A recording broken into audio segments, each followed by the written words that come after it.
CPI, as well as are the markets in for more volatility in the times ahead? Let's find an answer to all of these questions. And with this, let me welcome two of our very special guests for today. On the technical front, we are being joined by Rajesh Palviya of Axis Securities, as well as on the fundamental side, we are being joined by Rahul Shah. Very good afternoon to both of you, and thank you so much for your time. Firstly, onto the levels, Rajesh, what's your sense that how is the next week could be for the benchmark indices at least? Because we have seen the broader markets holding them quite steadily, but the benchmark indices were very volatile. Do you believe that we could be range bound in the times ahead, or there could be some weakness or strengthening from these levels? Good afternoon, Shishi. So overall, if we analyze, the tone is on the bullish side only, and yes, benchmark indices are behaving in a range bound kind of activity since last couple of trading session. Though if we analyze on the derivative data front also, the major put writing activities seen around 21,500 and 21,600 strikes. So these range is likely to act as a good support area in the decline. Even in the today's session also, we have seen a sharp dip, and then again the major put writing activity has been witnessed around 21,500 strike, and we have seen again sharp pullback action from the lower end of the corrective move. So on the higher side, the major supply zone still is placed at 21,750. That level needs to take out by the Nifty. Then we can see short covering action, and then possibly Nifty can scale up to the level of 21,900, even beyond 22,000 kind of level we can see in the Nifty. So overall, setup is on the bullish side. Buy on dip should be your strategy, and whatever dips you get near to 21,600, 21,550 is an opportunity to buy with stop loss of 21,500. Broader market is clearly showing that a lot of buying interest is there in the market. A lot of sectors which were underperforming now started recovering, and most of the under consolidating sector are now giving a breakout on their near-term, short-term structure. So that clearly shows that some of the pockets where we can see good support action from in the Nifty. Bank Nifty is also holding the ground. 47,800 is the critical support area on the downside. Most of the put writers are adding their position around those levels, so that level is likely to act as a good support area in near term. Once we able to cross about 48,250 on the Bank Nifty spot, then possibly we can see a good amount of rally in Bank Nifty also towards 48,700. So both indices are looking promising. Buy on dip should be your strategy at this moment also. Well, thanks, Rajesh. Buy on dips is the strategy coming in from Rajesh. But Rahul, let me come to you and let me ask you the question that everybody is waiting to hear about, and the sector that would be is IT. Now we've got 4 major IT companies that are going to be declaring their results next week, and well, IT, when we talk about it in a broader perspective, has been rather volatile. It's going to decline for 3 straight weeks. But when we talk about Friday in particular, it's the top sectoral gainer as well. So, well, in light of all of these results, where do you see the IT sector headed, and what do you think, what are these results going to look like? No, I think that if we look at it in 2023, I think if we look at one of the best performing sector among all other indices, was one of them was IT. Nifty IT moved up, I think, around close to 25% in 2023. So my sense is, I think with a lot of headwinds we've been discussing, and this quarter numbers also should be muted when we talk before the results are just going to be out next week. I think that most of the companies will, as a sector, will report on muted earnings. So, but in spite of that, I think what our channel checks suggest as well, that I think the spending on the IT companies from the client perspective has been less, and no major order book has been there. So what I believe is, I think, so we need to look at stock-specific approach within the entire IT pack as a whole. And if we compare between Tier 1 and Tier 2 companies, so I think the large caps and the mid caps. So I think mid caps had a very good run up. I think a lot of stocks are up 40%, 50%. So I think there's a limited upside in those stocks rather than the large cap. So large cap, I feel that the way that it has been, and I think the way it looks like, I think large cap IT companies like Infy and HCL Tech should report a better numbers, and then I think an investor should look at it for a longer term perspective from this sector. Okay, so that's the take coming in on the IT space. But Rajesh, coming to you, because what your take on the star sector of the week, and that is realty index, which was up around 8%, and we have seen brokerage action as well as a lot of these operational updates for these particular stocks. So what's your sense that for the next week and more, there could be the momentum continued for all these realty names, or are they in for some consolidation? So very strong run up in Nifty Realty Index itself.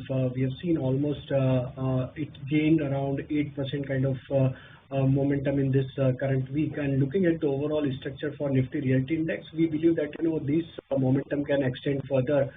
If we look at the stocks from realty space, that DLF is continuously moving in a high top higher bottom formation. Stock is now enjoying the breakout on the weekly as well as on the monthly chart, and very strong buying action since last couple of weeks. Long built up is clearly there on the data front.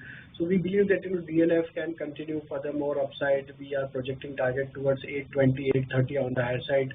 So one can buy and accumulate this stock. Again, from F&O space, in the real estate space, that is Godrej Property, very strong breakout in the current week. And looking at the addition on the open interest on the long side, that clearly shows that this stock can also exhibit good amount of rally in the coming week also towards 2300, 2350 kind of level.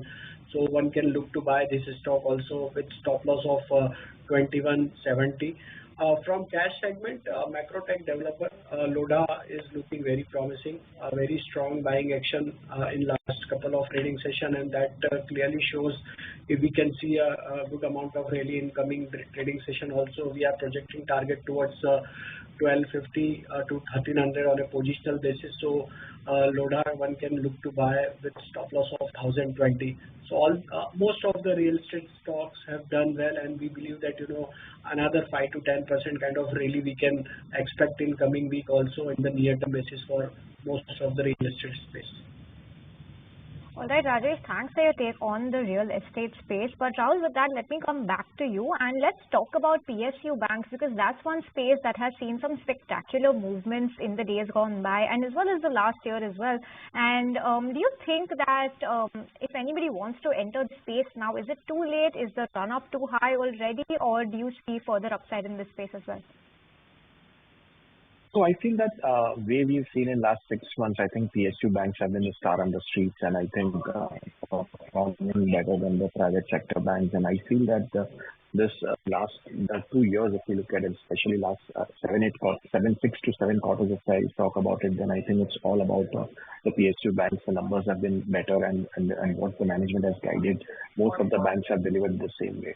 So my sense is, I think last many seen that PSU banks been hammered and not been given fair value. So I think so most of them are still trading at one-time book. So I think it's nothing to miss out at this level, not too late. I think still there could be a good enough upside from here. When we see that the visibility of earnings, number two, the NPA cycle has picked out, and it looks like whatever the asset quality will continue to improve us. So my sense, I think the growth will keep on coming, and most of them are wholesale bankers, and I think I don't see that. I think on the credit uptake and when the economy is doing well, that wholesale bankers tend to do much better. So my view is that I think still not late. I think starting with large caps and still a lot of money to be made on the small banks on the PSU fronts, which has already been more than 2.5x in the last 6 months to a year. But I think still they will do better. So the names like I think State Bank, which leads the basket, but I think followed by Canada, which has already done well. Looks like Canada could be a good place from here. PNB, I think last 6 months is almost double, but from here also I feel that it will be at least 30% upside from here. So I think all last 2, 3, 4 banks should continue to do well in the PSU space. Continues to be bullish on the PSU banking space. SBI, Canada, PNB are some of the counters on his radar. But to this viewers, we can slip into a very short break. Don't go anywhere. We'll be right back.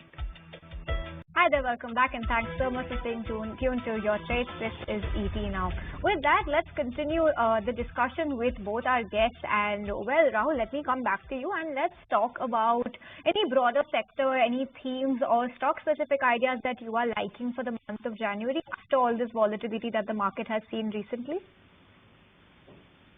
So I think the clear winner, which we've already seen in last 6 months, has been PSU as a basket as a whole. So in that, we already discussed PSU banks. So my first preference is that I think PSU banks will continue to do well in Jan this month. So starting with SBI, I think SBI will lead the rally, which I feel that I think of the large banks. And last year, as you mentioned, that I think Nifty Bank had just moved up 9% absolute, and while Nifty has performed 20% from 2023. So I feel that I think PSU banks should lead the rally in month of Jan. So my preference, I already mentioned that SBI, Canada, and PNB should be the play for this month. Right. So public sector banks, and Rahul also shared his top picks, is something that should lead the rally for the month of January. But Rajesh, coming to you to know your technical picks and the stocks that are on your radar.